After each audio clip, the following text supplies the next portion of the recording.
What's good, everybody? You know what time it is? It is time for Elevated Vibes right here on IntellectualRadio.com, a iHeart radio station. Now, to jump into this conversation, and a very important one, make sure you hit us up 708-223-8953. Once again, that is 708-223-8953, or you can hit us up on Facebook Live. Okay, everybody. Now, there's always to a lot of things that go on. There is prerequisites, a preamble, whatever you want to call it. And some of the things that's always been touching the issues that we have today. One of those things is loneliness and isolation. And that's what we're going to talk about. I got the man. Boss man here, back in the studio. Back in the co-pilot seat. We missed you last week, but we had a great show last week. Yes, sir, you did. Yes, sir, you did. So I like how we're kind of building off of these topics because, marital separation can lead to what we're talking about tonight. That's so very true. But before we get started, I do want to say this. Come on. The genocide that is taking place in Gaza. Yes, sir. We have to do something about this. We have to. This is one of those times where I wish the collective power that you talk about. Something has to be done. I just listened to a news clip from last Friday where people are literally coming into the hospital and they are starving to death. And it's so bad at this point that there's nothing the hospital can do. Well, I'm even going to take it even further. Within the city that everybody's talking about right now, Rafah, they're down to one hospital. One. With possibly, and I don't know how true it is, it's not like I've ever been there, but it's to a point that hospital itself only has something like 15 beds. Yeah, or about 1 million people. I listened to a doctor who, those Doctors Without Borders, and this is a doctor who's based out of Chicago, just came back, and he said, I performed 11 amputations. He said, that's when I just stopped counting in one day. They're performing these amputations without anesthesia, without the ability to sterilize the tools that they use. They're down to using hand saws. And he was asked the question, have you treated any soldiers? And he said, I don't know about that. He's like, but what I can tell you is that the majority of my clients have been women and children. Yes. And when we've had these genocides, we've always made that same promise. Never again. Never again. And yet, here we are, where it's not even the bombs and the killing.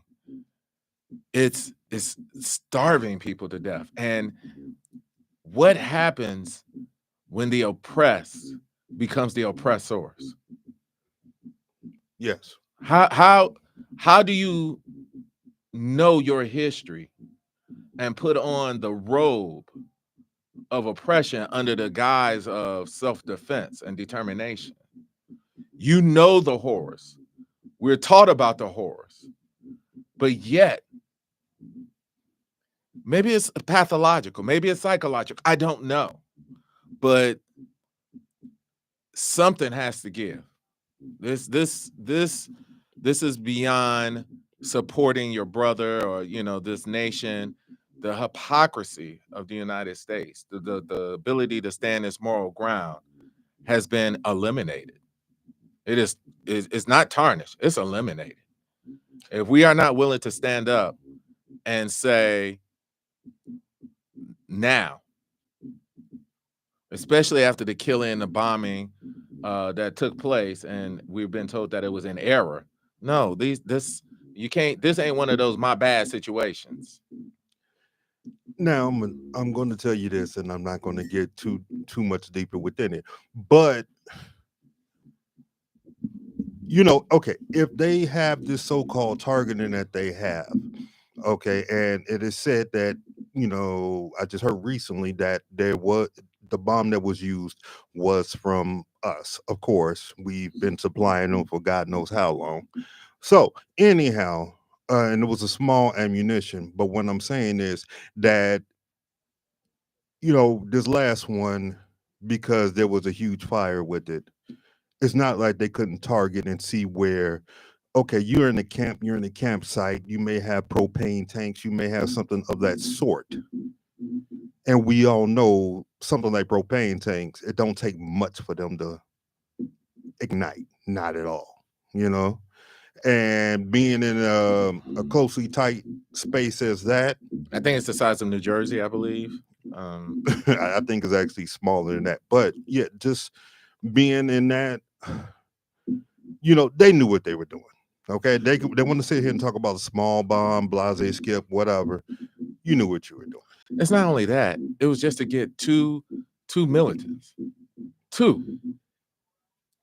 Let's just say, and let's just say, and I do my best that our program does not get that type of backlash or whatever. But let's just say that's just the line that they gave you. And that's the line that they're going to put out there, Right. because they have the media opening, while those on the other side really do not. And I'm just going to leave it at that point. Right. If you all understand, everybody that's listening can read between the lines on what I'm saying, but you was talking about how to stop it. One of the main things, well, two things.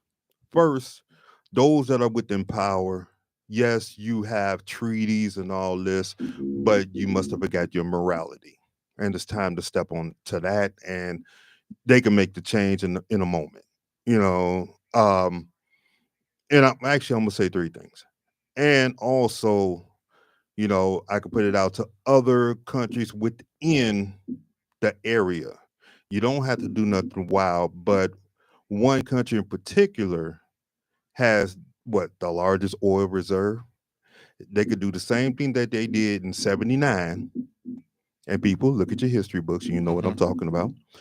They could do the same thing that they did in 79, that country with the largest oil reserve. And I Say they're gonna stop shipping. Yes. And I guarantee you a change will be made. Yeah. Because it's about that money. Yep. All right. Yeah. And the last thing that could be done, and doing what some of us are doing, as the children, well, excuse me, as the college kids, we're talking about telling the colleges to divest. We need to divest as well in companies that want to keep paying them the money to ship these bombs over. Yes. And that's the main thing right there. Okay. Yeah. Now, let's jump on into that topic, because we don't want to get too far off of it, even though it did have to be put out there, because it did. We know we have to constantly, bring awareness to the people. We have to, make sure that the awareness is out there, because if the knowledge is out there, anybody can build off of that knowledge. All right. Now, anyway, as we were talking about the loneliness and isolation within America. Now, ladies and gentlemen, it's a place called the American Psychiatric Association. They stated earlier this year that 30% of adults have experienced feelings of loneliness at least once a week, while 10% say they're lonely every day. Yeah, 1 in 2 Americans have reported, adult Americans, yes. 1 in 2 Americans has reported loneliness once a week. And that statistic is across the board. The Surgeon General has warned that loneliness is the third leading cause of death. Cancer, heart disease, loneliness is before obesity. More people have indicate a feeling of loneliness than have diabetes. And it's not just a national problem, it's globally. But again, the good old United States is the last one to bring attention to this matter. Or let me change that. Not to bring attention to it, but to actively deal with it. If we took on social ills as much as we take on the war on drugs, I wonder how much better of a country we would be. This, and it is a problem, and it's here's the thing, it's a universally across the board. Yes. Generation Z, I believe that's what's that, the 2000? No, millennials are 2000s. Generation Z, I'm not sure, are reporting some of the highest levels of loneliness. I mean, you would think, why would this generation, with all of their social media, feel lonely? And I argue it's because of the technology. I mean, yeah, if you look at it, yes, you can be on social media, you can deal with everyone out there. Was it TikTok, Instagram, Facebook, and so forth? Yes, you can do all that. You could come into people, but still, you don't have that. How can I say that? Just within the aura togetherness with people, Quality. Yes, you don't have that. Yes, they're on a video or they're typing something in of that sort, which it helps to a point. But then also, if you really look at it, you could be on social media at home. You can have your family members within the house, but those who should be closest to you, you're not close to because you're too busy on social media. I mean, look, I don't ever want this to come off as blame, especially, these mental health topics mean a lot to me. We recently just lost a PGA golfer earlier this week. I don't want to say we lost him to suicide. He was taken from us. Imagine your worst demons and no longer having the strength to fight them anymore. And his parents' message, and I think it's a message that should resonate with all of us, is to be kind to each other. And here's the thing: he was just playing in a golf tournament the day before, and he withdrew, and went home, and it was discovered that he had made a transition due to his own Grayson Murray is his name. Grayson Murray at the ripe old age of 30. So we have to treat this what it is, and we have to marshal the resources that we would for any type of epidemic, like we did for COVID. But here's why we won't do it, and it's we have to, and it's killing all of us, all Americans. We have to get away from this rugged individualism. We have to move away from this idea of, you got to do it on your own. You got to hustle. You got to grind. We look at loneliness, isolation as a moral failing. And it's not that. It's not. We need human connection. And not just any connection, because you can go to a club and feel isolated, probably even feel more isolated. You can go to a restaurant and feel isolated. So we have to figure out what it is, because the Surgeon General says loneliness is as bad as smoking 15 cigarettes a day. Loneliness leads to early dementia. Loneliness leads to heart disease. Loneliness leads to higher anxiety. We've witnessed the loneliness when we are hearing about these mass shootings. Someone is so lonely that the only way they know how to get attention is to take the life of another and others. But it's just like you said, people have these. Well, I'm gonna say how everybody else always says it. They have these demons within them, and the thing is, you know, nobody. Well, I'm not going to say nobody, but they don't give the opportunity or get the opportunity for somebody, anybody. It could be a family member, it could be a neighbor, or whoever, to because sometimes you can have a conversation with somebody, and within that conversation, that person can give you the answer to whatever issue you may be going through, and they don't even know it. But if you're alone, you'll never have that conversation. It's just Well, that demon or that issue just, growing within you. well, first and foremost, whether you believe in God, Yahweh, Allah, um, the devil, Lucifer,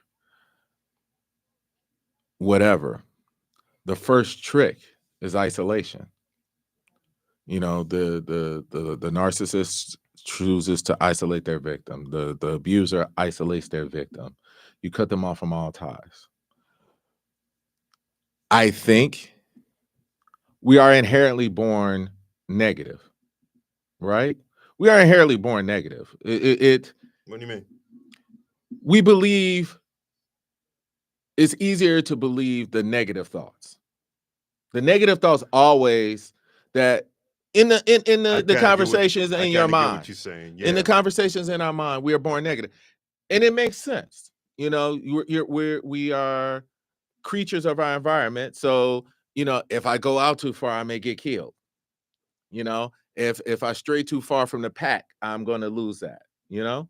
Um, and so when you're alone with that, it becomes all consuming. It becomes heavy.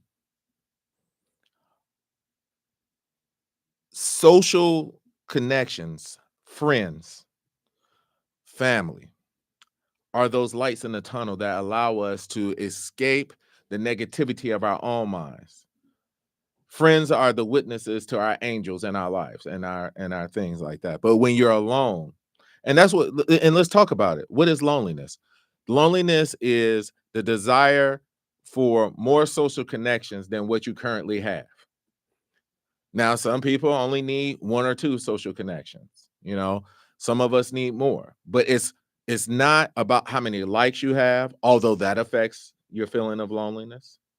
It's not about how many followers you have, although that may affect the loneliness. It's about the quality connections. Who can I call on in a moment of crisis and who knows me so intimately and can talk to me and understand and empathize with my pain? Because that's what connection is. We value each other. We see each other. We connect with each other. That's what friendship is at the bare level. Right. I bear witness to your Absolutely. life as you bear witness to mine. And friendship is about you are able to see the worst of me and still won't leave me. Right.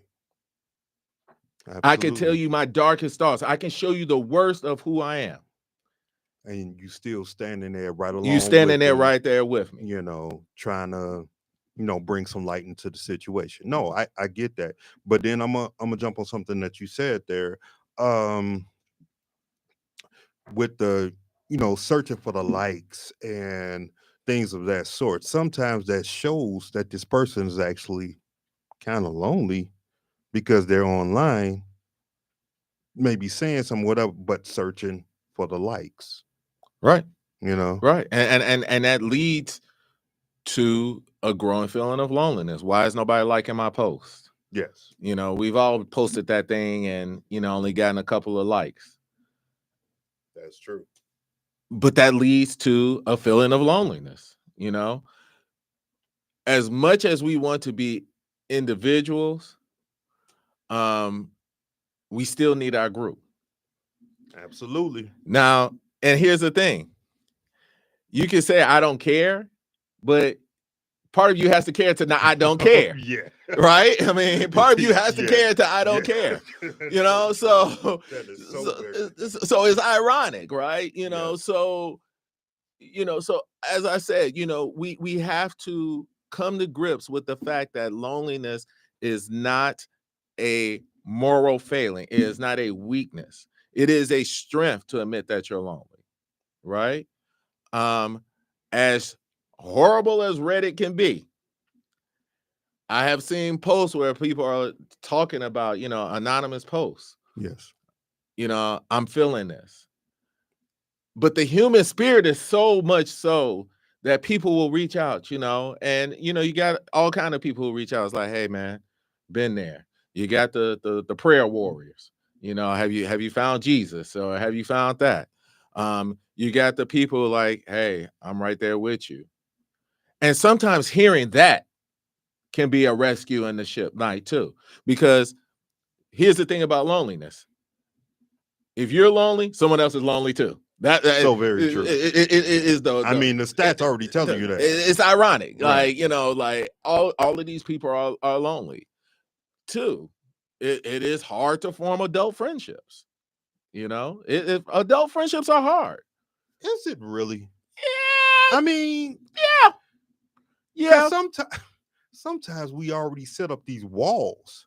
But that's what makes it hard. Like I think you were the last friend, we met on the job, but all my other friends are either from high school. Right. I get it. And so, we just happen to collect, jive together on the job. Right. Thanks to Miss Jackson. I'm surprised you remember half. Hey. Yeah, I ain't Sergeant Jackson. But anyway. Yeah, much as I stayed in trouble. Go ahead. Yeah, so so but true friendship is hard as an adult. We're working, and friendship somehow, think about it, requires going through hardship together. We bonded because Miss Jackson had us there at 2:00 in the morning that one night when all the shoes were off the console. And I'm asking you, dude, I don't know where these shoes go. I don't know where the floor shines. Look, I'm about to walk up out here. You're like, nah, Mike, come on, we gonna do this. Dude, it's 2:00 in the morning. And she ain't gonna send no help. I remember. Oh, she about to find all these shoes in these chairs. And then she gonna come down and talk about these ain't matching. It's 2:00 in the morning. I remember, bro. I remember.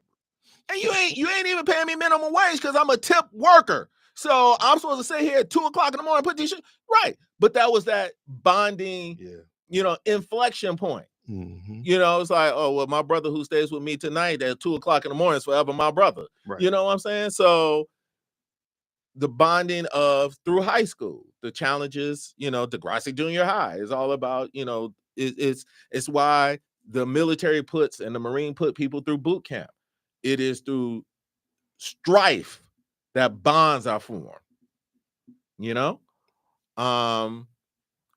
so it's hard to form adult friendships because we're all working, we're all, got children, we're taking care of our parents, and it leaves very little opportunity. We're all hustling, just trying to make ends meet. Yeah, and I agree with you with that. That level on that side of it, it is hard. But when I'm saying this, a lot of times we put up these certain walls. We put up these certain walls because this person, whoever the person may be, they may act like or remind you of a person you may have known 5-6 years ago that you was just at the point where you was like, I'm gonna choke them.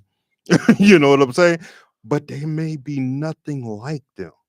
Oh, but already right there, because you was reminded, you're like, okay, nah, I ain't gonna be around, dude. Well, I agree with you. This rugged hyper individualism. Everybody wants to belong to their own tribe. We ain't gonna talk to them because they voted for Trump, or we ain't gonna talk to them because they think they all good and mighty. We ain't gonna talk to them because they beneath us. You know what I'm saying? Right.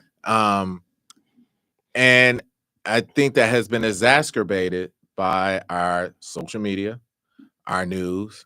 It is doing more to separate us than to point out our collective group as together, um and so we have to start doing things to combat this.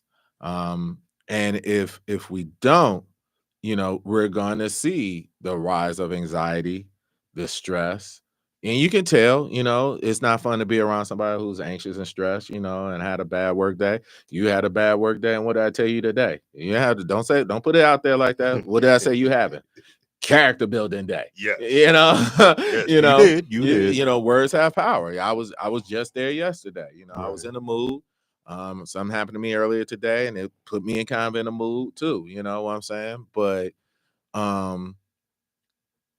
the idea is though, hey, Rich, I just need a good word, dog. I just need, what's going on, man? Hey, this is what's happening. Yo, that's your demons talking, dog. I've seen your angels, man. It's okay. Sometimes it's okay to have a pity party. It's good for one night. Then you got fired the DJ. Right. Right. So Party's over. Let's go. But party's over. Right. Absolutely. So yeah, we have to figure out and get away from this thing. We got to start taking mental health, and I'm putting everything on the umbrella: counseling, therapy, this loneliness, isolation. We gotta treat it as a crisis. That's what it is. That's why we are feeling also stressed and anxious. Yeah, it's inflation. Yeah, I can't afford my gas. Yeah, a good day is going to Jewel and find eggs on sale for 2 for $5. That's, um, What Jewel you be going to? Cause bruh. hey, you gotta look for those coupons. So Man.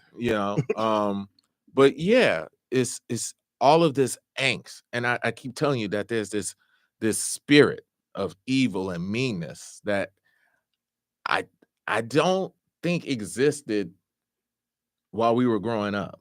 It's some people might say it's always been there, but it just seems so.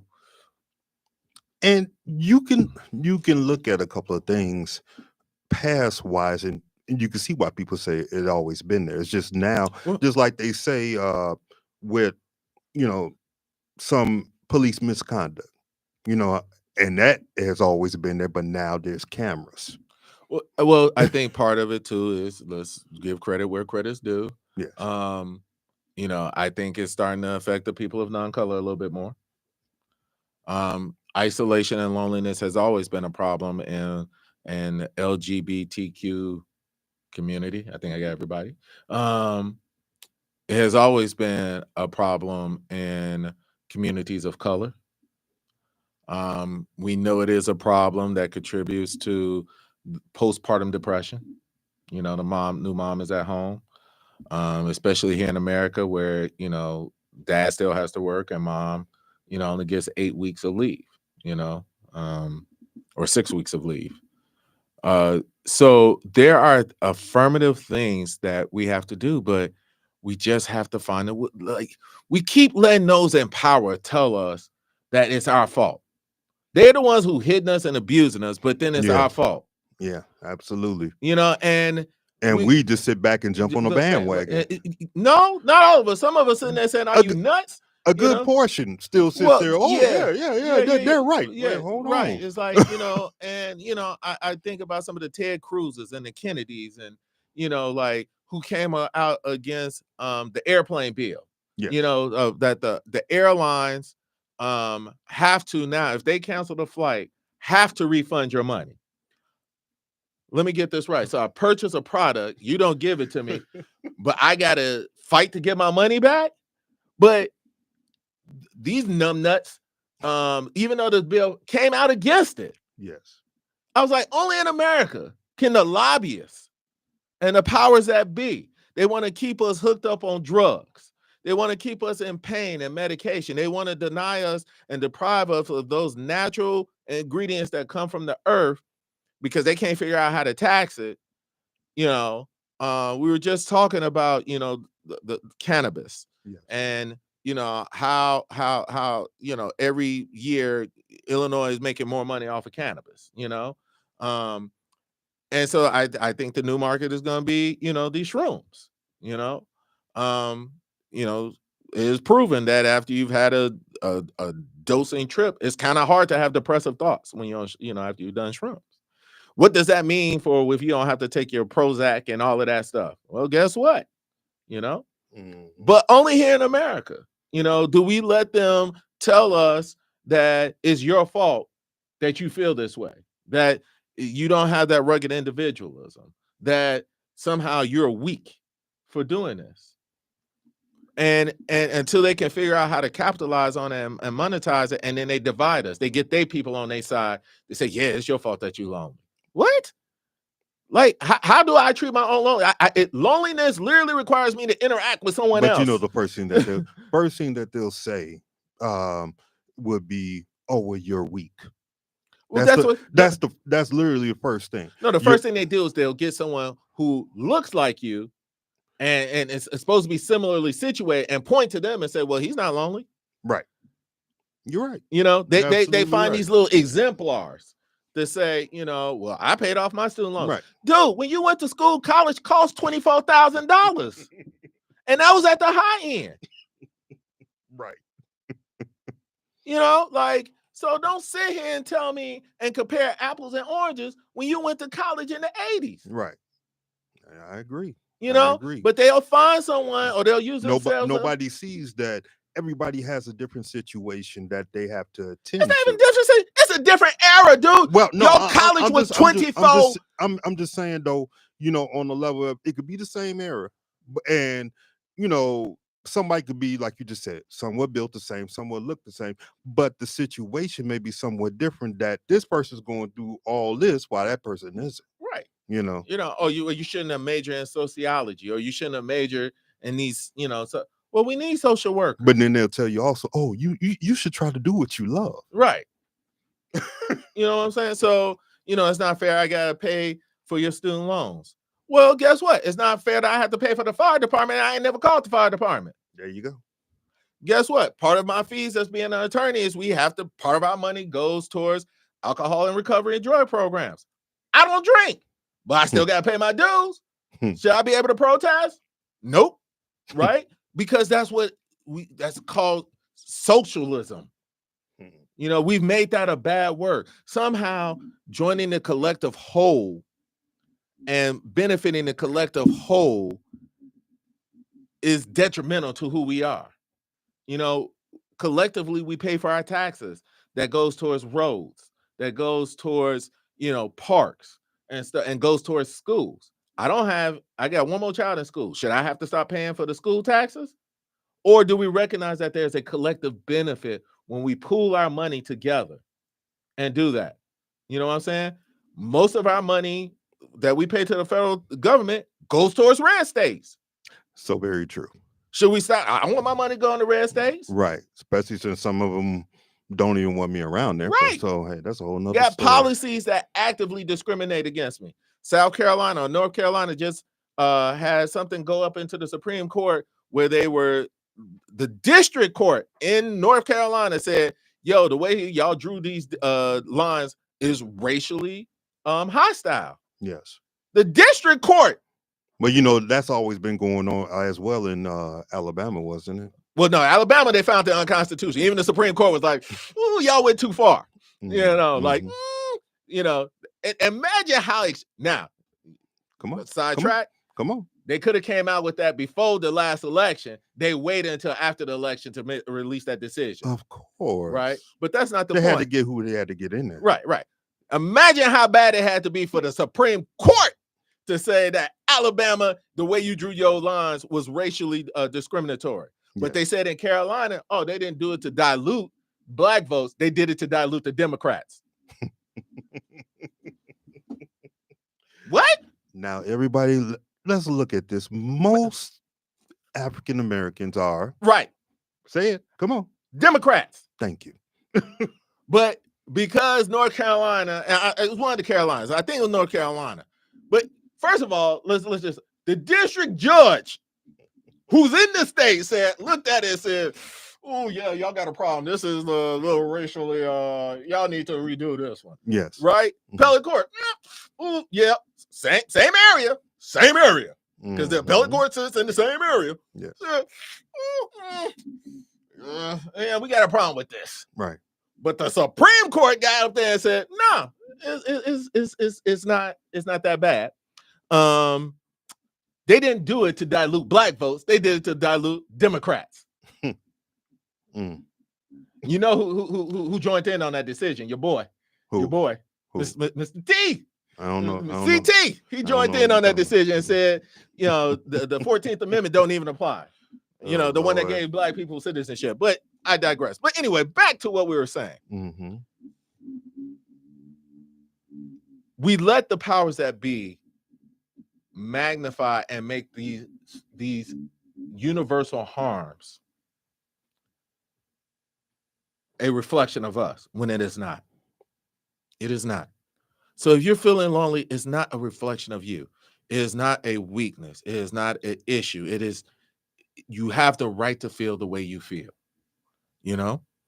And you should seek assistance, you know, reach out. Now, as we move towards solutions, not just talking about the problem. One of the things I think is we need to do is be of service. Volunteering. Yeah. And I'll tell you why. But could we do it on the community level? I mean, the community itself? Yeah. And we need to. Right. We need to. Right. I mean, not just one or two people, but that's what I'm saying. No. The city We need to. We need more projects where people come together and build homes. We need more projects where, you know, if we're doing these community activities where we can say, hey, community, come in and we'll show you how to refurbish these apartments. If you want to learn how to wire your apartment, but you're going to show us, you're going to learn by doing. You know, there'll be plenty of people on hand. And I'll tell you why. It is hard to be grateful and sad. You can't be grateful and sad at the same time. That's true. It's impossible. Ain't no way in the world you could do that. Right. And so service makes you grateful. It reminds you of your benefits. Even if you ain't got nothing, but you woke up this morning, you got more than someone who didn't. Right? Yes. And so sometimes we have to be reminded of that. So absolutely true. Gratitude and service go hand in hand. We need to have more community projects where people come together, you know, and we work together to an established goal, be it in our neighborhoods, be it in our schools, or things like that. You know, we have to do that, you know. And here's another thing, just to even add on to it on the level of community. What we also can do, because we spoke about social media. You know, there are other social media agents out there. I mean, you know, we all know the big ones, okay? But there are other ones that try to push towards that level. Like there's one out there called We Are 8. And, I don't know that one. Huh? I don't know that one. And that's just it. You don't know that one. And it's a very nice social media agent. And their thing What's it called? We Are 8, the number 8. Okay. You know, if you see the icon, it's like yellow, and then the number 8 is within it. But their push is to, you know, be more positive and push more of the positive things to say that you're in a community that is going to be an aid to you no matter what, you know. But it's not a big push out there. The only reason I found out about it and did some research on it, and this was some time ago, because I happened to I was watching CNN and they actually had a commercial, which you know how sometimes you see commercials like, oh, what's that? And you know, I kind of looked at it, I'm like, okay, you know, I was kind of, you know, applauding and happy to see something out there like that. You know, we get too busy stuck in the whatever you call it, Twitter, and formerly known as X, or X formerly known as Twitter, whatever, Facebook and all that we don't pay attention to each other things. And I feel that other entities should push them out. Like I said, I saw it one night on CNN and I haven't seen it since. Well, but and you got to be careful too. I just heard, from the guys at YouTube, Yes. so take it for what it is. But even some of these apps are meant to increase your form or sense of isolation because you spend more money. Tinder It's actually still out there, but go ahead. yeah, Tinder, and one of the other ones, you know, create a desire in you for connect, but it isolates you first. You don't get no likes. Nobody's, and part of it is because your picture is not being pushed, Right. or you have to pay to get your picture pushed. Right. And there's, I don't want to say confirmation bias, but there's the bias that if I'm on here, other similarly like people are on here. And some people aren't on there. Some people are on there just to have their ego fed, I've was listening to like these guys, who have been on there for 2-3 months and spent a lot of money and got no likes. Imagine what that does for your self-esteem and your self-image. They didn't match with anyone. Okay. And so that's why their revenue is steadily falling. And they're doing these things, and so now they're kind of like, oh, maybe we need to play the game right. But the idea is that they got to keep you hooked. They got to keep you invested. And so and they'll send you little teasers like, oh, such and such liked you, just pay this $19.95 and you can check them out. Some I've heard are even loading up AI images, like but what you see, but you're never connecting. So be careful of that. Let me throw this out here too, just to see your suggestion. Because you spoke about folks with big egos, so the egomaniacs. All right, those are also some of those who push themselves in isolation and help promote isolate others. How do we combat these folks with these super inflated egos? Well, I mean, if you're talking about narcissists, that's a pathological psychological issue. And here's the thing: the narcissist doesn't think they're a narcissist. Yes. But everybody deserves a tribe. Everybody deserves a tribe. Now, if you view the narcissist as a child who is in need of help, you may have some empathy for him, but everybody deserves their tribe. As my friend says, their wolf pack, so don't let that bias stop you. You know what I'm saying? Like, there are steps you can affirm. Now, here's the thing. When you step out and you're in these different groups, you're going to feel weird. You're going to feel abnormal. But as they say, this too shall pass, a lot of my friends think I'm extroverted, but I'm really not. In new groups, I'm very quiet. I'm very quiet. I'm very observant. Like new. But isn't that how you should be anyway? I mean, you come No, around. some people. I mean, you go out and you. I mean, you the man who sold boots to the Eskimos. So, my man selling size 4 boots to women who wear size 9. So no, that is your gift.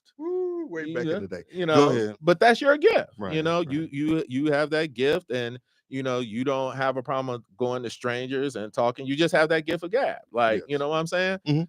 That's your gift. That's what the universe bless you with. That's But even I at times, I come across new groups or whatever that I'm trying to learn, because you kind of read the crowd. You understand? Yeah, what I'm but saying? you float more easily in and out. Where I'm kind of like, I'm the guy who's kind of like laid back. I'm not sure Now, part of that is if I go to something with you, we balance each other out. You know what I'm saying? Like, That's true. It's, and that's why you need your wolf pack. You know what I'm saying?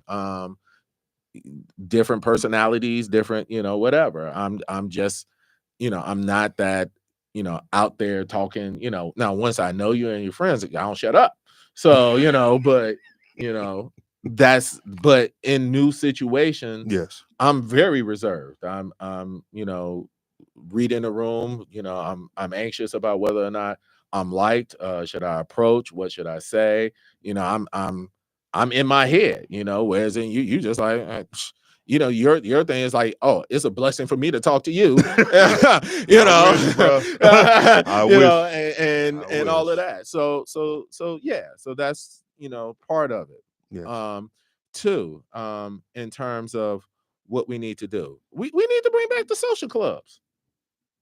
We need to really bring back the social clubs. I don't know. I mean, I think we're at that age now where, you and I should be going out, stepping and, putting on the outfits and going stepping. I don't know if that happens anymore. You know what I'm saying? Right.